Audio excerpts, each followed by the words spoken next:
தமிழக வெற்றிக் கழகத்துடைய கட்சியின் 2ஆம் ஆண்டு தொடக்க விழா மாமல்லபுரம் பூஞ்சேரியில உள்ள ரெசார்ட்ல நடைபெற்றுள்ளது. இந்த விழாவில் விஜய் சார், பிரபல தேர்தல் வியூக வகுப்பாளர் பிரசாந்த் கிஷோர் மற்றும் தாவேகா நிர்வாகிகள் பலருமே பங்கேற்றிருக்காங்க. பிரசாந்த் கிஷோர் தன்னுடைய கட்சியின் சார்பில் பங்கேற்றுள்ளாரு. விஜய் சாருடைய வருகையை முன்னிட்டு சென்னை ஈசிஆர் சாலையில 2 பக்கமுமே விஜய் சாரை வரவேற்கும் வகையில தாவேகா கொடிகள் மற்றும் பேனர்கள் அமைக்கப்பட்டிருக்கு. விழா மேடைக்கு பிரசாந்த் கிஷோருடன் வந்த விஜய் சார் பார்த்த நிர்வாகிகள் கத்தி ஆரவாரமுமே செஞ்சாங்க.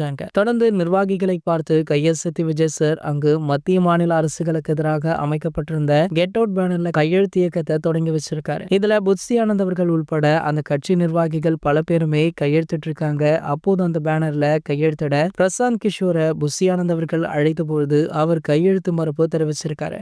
இந்த விஷயம் ஒரு மிகப்பெரிய பேசு பொருளாக ஒரு பக்கம் போனாலுமே தற்போது மேடையில தளபதி விஜய் அவர்கள் என்ன பேச போறார் அப்படின்றத கேட்கவே ரசிகர்களுமே ஆவலுடன் காத்துட்டு இருக்காங்க. அது மட்டும் இல்லாம கண்டிப்பாக தற்போதுள்ள ஆளும் கட்சியான திமுகவை எதிர்த்து சரியான பதிலடி கொடுப்பார் அப்படின்றது தெரிய வந்திருக்கு. இது போன்ற தளபதியை பற்றி வெளியாகிற அனைத்து செய்திகளுமே நீங்கள் உடனே தெரிஞ்சுக்க நம்மளுடைய தளபதி டாக்கீஸ் சேனலை மறக்காம சப்ஸ்கிரைப் பண்ணிக்கோங்க.